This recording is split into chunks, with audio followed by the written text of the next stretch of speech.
O livro de Enoque, capítulo Language Not Registered for Generation. Após viajar pelo reino celestial e retornar à terra, Enoque se prepara para ser levado de volta aos céus. E se a Bíblia que você conhece desde sempre estiver incompleta, não alterada, não perdida, mas intencionalmente deixada para trás? No alto das montanhas da Etiópia, longe da influência do mundo ocidental, a Igreja Ortodoxa Etíope Tuedo preservou algo extraordinário: uma antiga Bíblia de Language Not Registered for Generation livros, um cânone intocado por séculos, repleto de textos misteriosos, visões do céu, profecias estranhas e relatos que alguns acreditam poder mudar para sempre a nossa visão de Jesus. Será que as pessoas realmente conseguem ver o futuro? Mensagens vindas de diferentes épocas e lugares, de videntes e profetas, foram recebidas ao longo dos séculos. Então, por que esses livros foram excluídos das Bíblias usadas pela maior parte do mundo hoje? O que eles continham que os tornava controversos ou poderosos demais? Agora, enquanto Mel Gibson, o diretor de A Paixão de Cristo, avança com uma sequência muito aguardada, os rumores crescem. Alguns acreditam que essas escrituras esquecidas podem influenciar o que virá a seguir, trazendo ideias antigas e ocultas para o centro das atenções globais. A questão não é mais se esses textos existem. A verdadeira questão é o que acontecerá quando o mundo finalmente vir o que foi omitido. Não existe uma única Bíblia. Eis um fato que surpreende quase todos. Não existe uma única Bíblia. Nunca existiu. A Bíblia protestante tem Language Not Registered for Generation livros. A Bíblia católica tem Language Not Registered for Generation. O cânon ortodoxo oriental inclui alguns a mais. E a Igreja Ortodoxa Etíope Tuaredo, uma das instituições cristãs mais antigas do mundo, reconhece Language Not Registered for Generation livros. Alguns estudiosos contam de forma ligeiramente diferente, dependendo de como se categoriza o texto, mas o fato é que seu cânone é significativamente maior, e este não é um grupo obscuro e marginal. O cristianismo etíope remonta suas raízes a quase Language Not Registered for Generation anos. O livro de Atos Language Not Registered for Generation conta a história de um Unique Etíope, um oficial da corte de Kandake, a rainha do reino Axime, que estava lendo o rolo de Isaías quando o apóstolo Filipe o encontrou na estrada. Essa história está lá no Novo Testamento. A ligação da Etiópia com o mundo bíblico não é uma nota de rodapé. Está implícito no próprio texto. O Império Axomita, centrado no que é hoje o norte da Etiópia e Eritreia, adotou o cristianismo como religião oficial no século IV, tornando-se um dos primeiros reinos do mundo a fazê-lo. Por volta da mesma época, as escrituras estavam sendo traduzidas para o gaélico, uma língua semítica que serve como língua franca da Igreja Etíope até hoje. O manuscrito que você vê aqui data de cerca de Language Not Registered for Generation e vem da Etiópia. Está escrito em etíope. São os evangelhos de Mateus e Marcos escritos na antiga língua guaz. E quando essas traduções foram feitas, incluíram livros que outras tradições acabariam por deixar de lado. Livros como o primeiro Enoque, o livro dos Jubileus, às vezes chamado de Pequeno Gênesis, que reconta as histórias do Gênesis e do Êxodo, com um anjo ditando a narrativa a Moisés no Monte Si, acrescentando camadas de detalhes sobre calendários, alianças e a guerra espiritual por trás da história da humanidade. A ascensão de Isaías, com sua visão impressionante de 7 céus e uma figura divina que desce por cada um deles. Há outros também, como o Pastor de Hermas, um texto sobre visões e ensinamentos morais que foi amplamente lido na igreja primitiva em todo o Mediterrâneo, e os livros de Macabeus, que são exclusivos da tradição etíope e não têm paralelo em nenhum outro cânone cristão. Esses textos não surgiram como uma reflexão tardia. Eles foram entrelaçados na estrutura do cristianismo etíope desde os seus primeiros séculos. Não eram considerados estranhos ou heréticos na tradição etíope. Eram escrituras. Eram lidos nas igrejas, estudados por eruditos e copiados por monges. Enquanto o resto do mundo cristão restringia seu cânone, a Etiópia preservava um mais amplo. E como as terras altas da Etiópia eram geograficamente isoladas, separadas por desertos, montanhas e pelas intrigas políticas do império, esses textos sobreviveram em uma tradição manuscrita quase ininterrupta por mais de um milênio. O resto do mundo seguiu em frente. A Etiópia permaneceu imóvel, e aquilo a que se apegou pode mudar a sua compreensão do próprio cristianismo. Enoque foi citado. Fale sobre o livro de Enoque, porque é ele que impacta as pessoas. Primeiro Enoque, também chamado de livro etíope de Enoque. O livro de Enoque, o etíope, como está escrito aqui, maior que Abraão, mais santo que Moisés, o primeiro ser humano perfeito. Como a única versão totalmente preservada existe em Gás, o texto é atribuído a Enoque, que era o bisavô de Noé. Em Gênesis, Enoque mal aparece, apenas que andou com Deus e depois desapareceu porque Deus o levou. Só isso. 7 gerações depois de Adão, ele simplesmente desaparece da narrativa. Mas primeiro, Enoque expande tudo o que Gênesis deixa implícito. É uma obra visionária vasta e vívida. Anjos que caem, conhecidos como os vigilantes, descem à terra, casam-se com mulheres humanas e transmitem conhecimento proibido, metalurgia, magia, astrologia. Seus filhos se tornam os Néfilins, seres enormes que devastam a terra. Deus responde enviando um dilúvio para purificar o mundo. Contudo, mesmo antes disso acontecer, Enoque é levado em uma jornada pelo cosmos. Ele observa a estrutura do céu, vê o julgamento divino e encontra uma figura chamada Filho do Homem. Façam uma pausa aqui, porque o termo Filho do Homem é um dos títulos mais importantes do Novo Testamento. É o nome que Jesus usa para si mesmo mais do que qualquer outro. Não Filho de Deus, mas Filho do Homem. E quando ele o diz, não está inventando algo novo. Ele está se baseando em uma tradição existente, que muitos estudiosos atribuem diretamente às parábolas ou símiles do primeiro livro de Enoque, composto por volta do século I ou II a.C. Em Enoque, o Filho do Homem é um ser divino eterno. Ele se assenta em um trono de glória. Ele julga reis terrenos.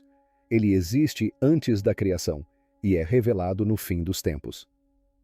Se isso lhe parece familiar, é porque deveria. Essas descrições correspondem de perto à forma como Jesus é retratado nos Evangelhos e no livro do Apocalipse. Então, por que Enoque não está incluído na maioria das Bíblias? Os primeiros cristãos o conheciam bem. A Epístola de Judas, encontrada em todas as Bíblias cristãs, cita diretamente o primeiro livro de Enoque. Judas, language not registered for generation. Language not registered for generation. Language not registered for generation. Diz: Enoque I, o sétimo depois de Adão, profetizou sobre eles. E então apresenta uma passagem que quase espelha o primeiro livro de Enoque 1. Essa não é uma referência vaga, é uma citação direta. Os primeiros pais da Igreja discordaram sobre isso. Tertuliano, escrevendo nos séculos II e III, apoiou o livro e o considerou escritura sagrada. Outros, como Orígenes e Agostinho, foram mais reservados. Quando o cânone ocidental foi finalizado, o Evangelho de Enoque foi excluído, não por ter sido comprovado como falso, mas por não se alinhar com a linha teológica dominante. Então vieram os manuscritos do Mar Morto. Em Language Not Registered for Generation, fragmentos do primeiro Evangelho de Enoque foram descobertos nas cavernas de Qumran. Qumran, Israel, Language Not Registered for Generation, quilômetros a leste de Jerusalém. Neste sítio arqueológico, o Mar Morto é cercado por cavernas. E como faziam os jovens adolescentes, eles jogaram uma pedra na caverna e ouviram o som de vasos quebrando, fragmentos aramaicos que datam de antes de Cristo. múltiplas cópias, equivalentes a Language Not Registered for Generation manuscritos, espalhadas por diversas cavernas. Não se tratava de uma falsificação medieval ou de uma obra marginal. Curiosidade: o livro de Enoque fazia parte da biblioteca de uma comunidade judaica influente que viveu nos séculos imediatamente anteriores a Jesus. Era amplamente lido, profundamente estudado e moldou o vocabulário teológico que os escritores do Novo Testamento usariam posteriormente. Considere o peso disso. Um texto que descreve uma figura divina pré-existente chamada Filho do Homem, escrito antes do nascimento de Jesus, encontrado na mesma região onde João Batista pregava. As conexões não são especulação.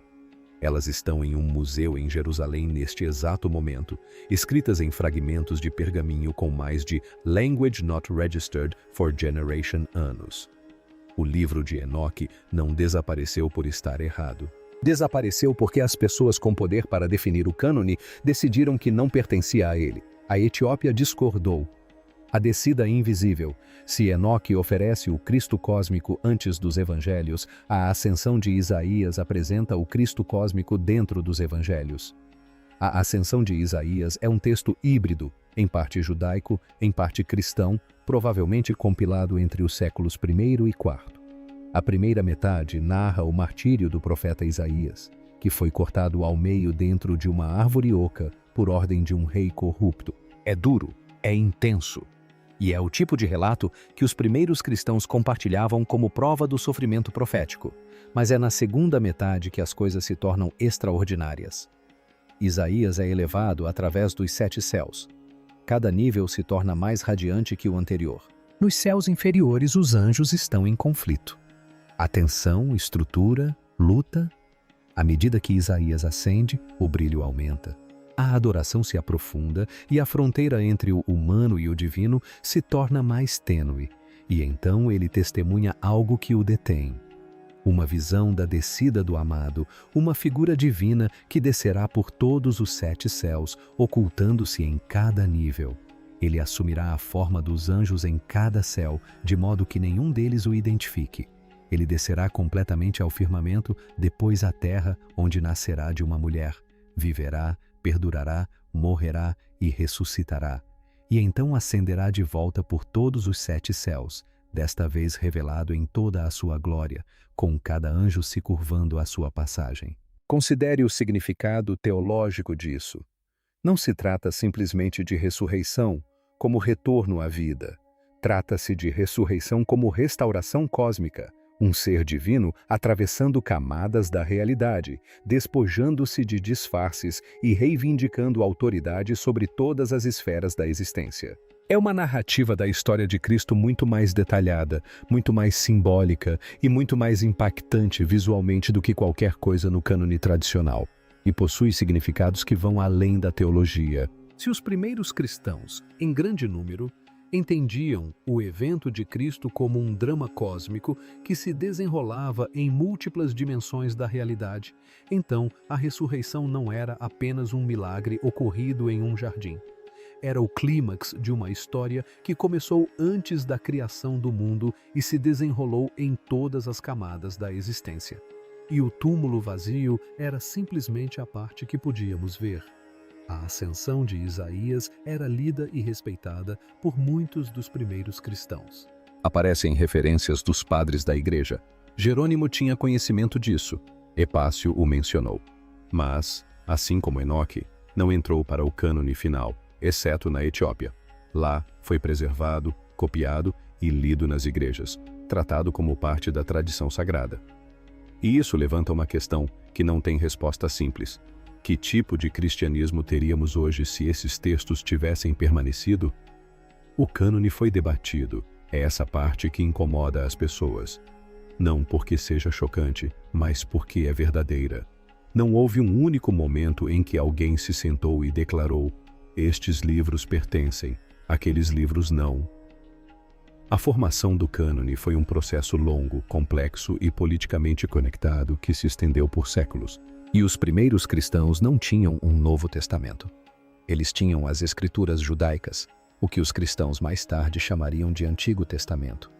E tinham cartas dos apóstolos e histórias de Jesus que circulavam em diferentes comunidades. Diferentes igrejas usavam textos diferentes. A igreja em Roma lia certas cartas. A igreja em Alexandria lia outras. A igreja na Etiópia lia ainda mais. No século II, houve uma pressão crescente para padronizar. Movimentos heréticos, o gnosticismo e o marcianismo estavam formando seus próprios cânones, e os líderes da igreja sentiram a necessidade de definir um cânone ortodoxo. Marcion, em particular, insistiu na questão. Ele rejeitou todo o Antigo Testamento e aceitou apenas uma versão revisada de Lucas e Language Not Registered for Generation, Cartas de Paulo. A igreja tradicional teve que reagir. Se os hereges estavam formulando cânones, a ortodoxia também precisava de um. E Atanásio, o bispo de Alexandria, escreveu uma carta em Language Not Registered for Generation D. Listando Language Not Registered for Generation livros do Novo Testamento. Os mesmos Language Not Registered for Generation livros que aparecem em todos os Novos Testamentos hoje. Sua carta é frequentemente mencionada como um momento crucial na formação do cânone. Mas Atanásio não tinha autoridade para impor sua lista em todos os lugares. Foram necessárias décadas de discussões, concílios regionais, Hipona em Language Not Registered for Generation A, Cartago em Language Not Registered for Generation e a lenta formação de um consenso institucional antes que o cânone que conhecemos hoje assumisse sua forma familiar. E mesmo assim, não era universal. A Igreja Síria teve um cânone diferente durante séculos. A Igreja Etíope manteve sua coleção mais ampla. A tradição armênia tinha suas próprias diferenças. A questão não é que o cânone tenha sido formado de má fé. Muitas das pessoas envolvidas eram teólogos sinceros e ponderados, tentando preservar o que acreditavam ser divinamente inspirado. Mas o processo também foi influenciado por política, geografia, idioma e poder. Textos em grego tinham maior probabilidade de serem incluídos do que textos em aramaico ou gaélico. Textos apoiados pela Igreja em Roma exerciam mais influência institucional do que textos apoiados pela Igreja em Axum. Textos que se alinhavam com a ortodoxia emergente sobreviveram. Textos que a desafiavam foram deixados de lado, e os critérios nem sempre eram puramente teológicos. A origem apostólica importava. Um texto podia ser rastreado até um apóstolo ou alguém em um círculo apostólico. O uso generalizado importava. O texto era lido em igrejas em várias regiões. A consistência doutrinária importava. O texto estava alinhado com o que estava se consolidando como crença dominante? Esses eram critérios razoáveis, mas inevitavelmente refletiam as prioridades das comunidades que detinham maior influência. Acadêmicos como Bart Ehrman, Elaine Pagels e outros escreveram extensivamente sobre esse processo. A obra clássica de Bruce Mezer sobre o cânone acompanha os debates e as decisões com detalhes notáveis. Não é segredo. Não é uma conspiração. É simplesmente o curso natural da história. Decisões são tomadas. Algumas vozes se elevam, outras se calam. E com o tempo, as vozes silenciadas caem no esquecimento, a menos que alguém, em algum lugar, as mantenha vivas. Muito antes de Roma tomar suas decisões, no alto da região de Trai, no norte da Etiópia, mosteiros se agarram às encostas dos penhascos como se tivessem sido colocados ali por algo além da ação humana. Driamo, Abuna e Yamatago são lugares aos quais se chega escalando uma corda em uma parede rochosa íngreme ou caminhando por uma estreita saliência sem nada além de ar embaixo. Foram construídos assim intencionalmente. O isolamento era o objetivo. Debra Damo fica em uma montanha de topo plano, acessível apenas escalando um penhasco de Language Not Registered for Generation metros com uma corda de couro. Foi fundada no século VI por Abuna Aragawi, um dos 9 santos, um grupo de missionários a quem se atribui a disseminação do cristianismo nas terras altas da Etiópia. Há mais de Language Not Registered for Generation anos. Monges vivem nessa montanha. Eles cultivam seus próprios alimentos. Eles oram e copiam manuscritos à mão em pergaminho de pele de cabra, preparado da mesma forma que era feito há 1000 anos. E esse isolamento tornou-se o maior método de preservação na história do cristianismo. Enquanto bibliotecas queimavam em Alexandria, enquanto textos eram destruídos durante conflitos doutrinários no Império Romano, enquanto séculos de guerra e convulsão apagavam manuscritos por toda a Europa e Oriente Próximo, os monges etíopes continuaram copiando geração após geração, transmitindo não apenas palavras, mas técnica, não apenas teologia, mas o processo físico de transformar pele de animal em texto sagrado. Estima-se que existam Language Not Registered for Generation manuscritos cristãos em toda a Etiópia, espalhados por cerca de Language Not Registered for Generation igrejas e Language Not Registered for Generation mosteiros. Muitos nunca foram totalmente catalogados. Alguns nunca foram fotografados. O mosteiro de Gunda, em Tra-Oriental, abriga mais de Language Not Registered for Generation volumes, quase todos datados de antes do século XVI, uma das maiores coleções desse tipo em todo o país.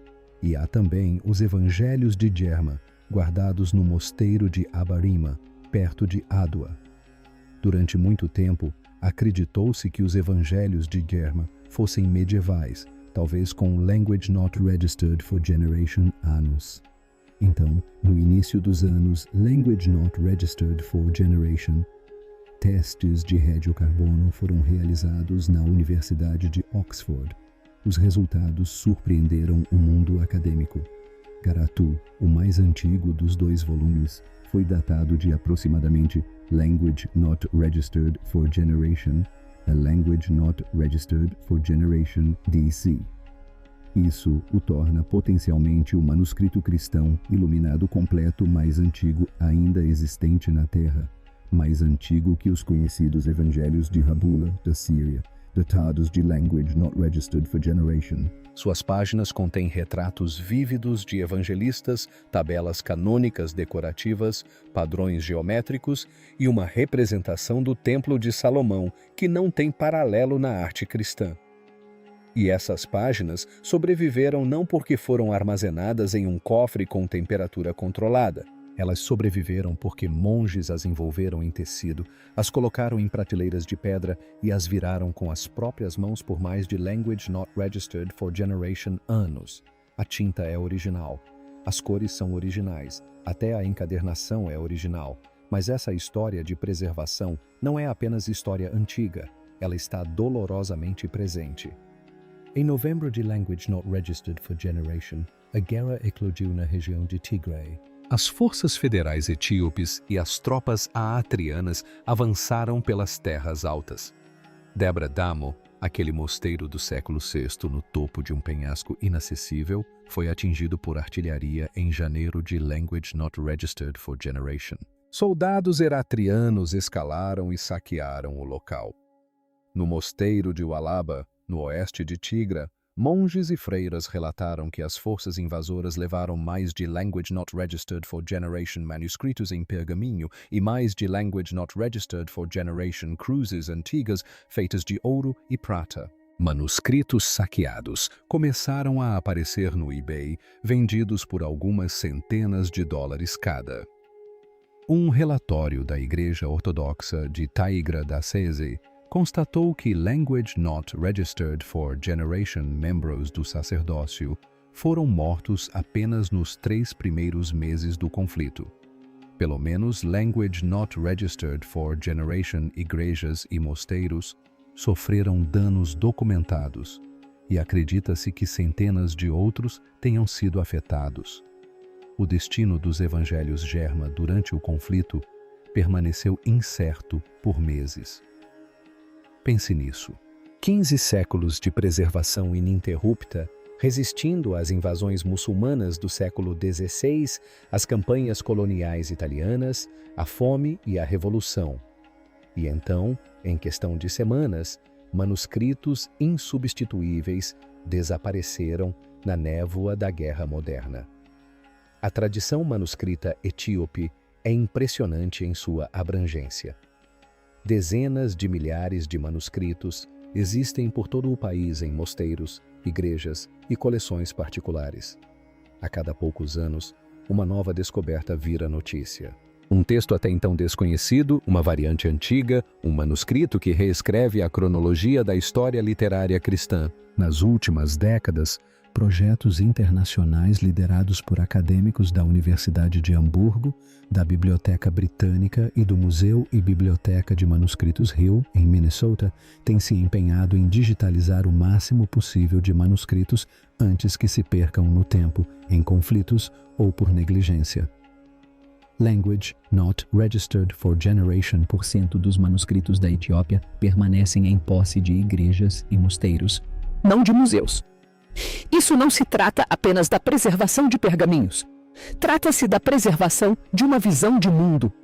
A igreja etíope não apenas preservou os manuscritos físicos. Ela continuou a lê-los, a pregar a partir deles, a viver dentro da teologia contida em Enoque, nos jubileus e na ascensão de Isaías. Para eles, esses não são livros perdidos. Eles nunca estiveram perdidos. O resto do mundo simplesmente parou de procurá-los.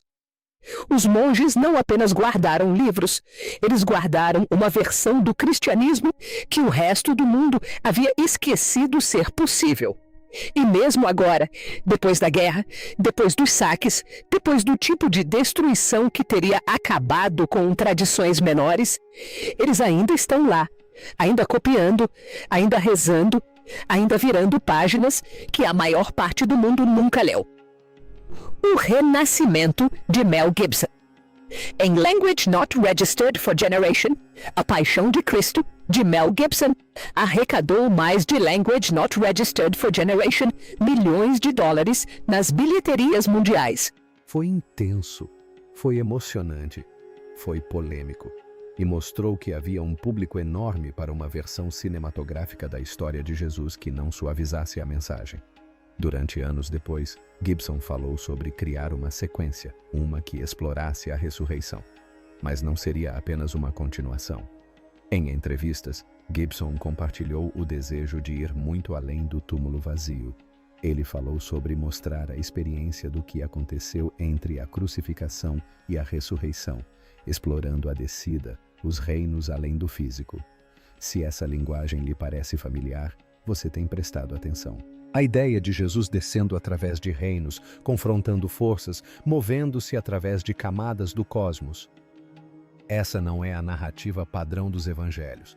Mateus, Marcos, Lucas e João apresentam um túmulo vazio e aparições após a ressurreição. Eles não te proporcionam a jornada, mas a ascensão de Isaías, sim. As tradições preservadas na igreja etíope, sim. O panorama mais amplo da teologia cósmica cristã primitiva, sim.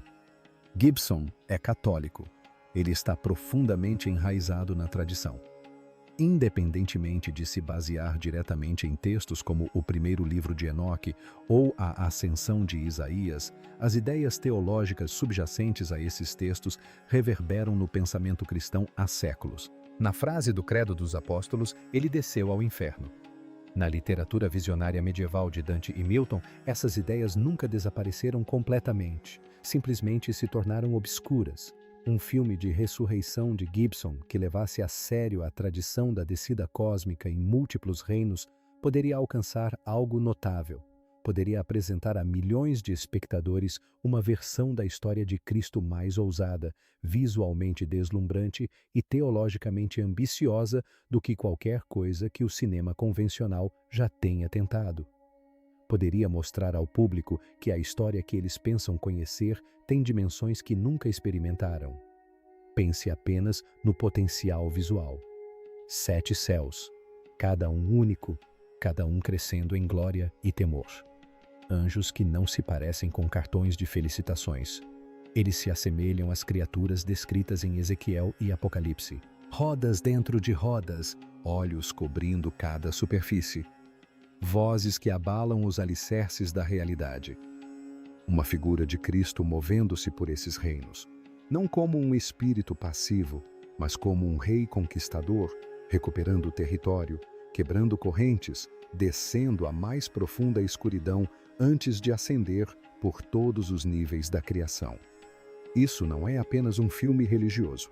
É um espetáculo cinematográfico. E o impacto cultural poderia ser enorme. A Paixão de Cristo não apenas arrecadou dinheiro, mudou a forma como as pessoas falavam sobre fé em público. Incitou conversas em igrejas, salas de aula e salas de estar que duraram anos. Um filme sobre a ressurreição que se baseia nas tradições cósmicas do cristianismo primitivo poderia fazer o mesmo, mas com um alcance maior. Poderia levar as pessoas a fazer perguntas que nunca pensaram em fazer. Perguntas sobre o que foi omitido da Bíblia, sobre quem tomou essas decisões, sobre o que mais pode estar à espera nas tradições manuscritas de igrejas das quais nunca ouviram falar. E isso poderia levar muitas pessoas a recorrerem aos mecanismos de busca, digitando frases como Livro de Enoque, Sete Céus e Bíblia Etíope, o que talvez seja exatamente o que esta história precisa. Dizemos a nós mesmos que nada mais está oculto, que todos os manuscritos foram digitalizados, todos os mistérios revelados, todos os segredos transformados em texto pesquisável. No entanto, as verdades mais poderosas são frequentemente aquelas que nunca pensamos em procurar.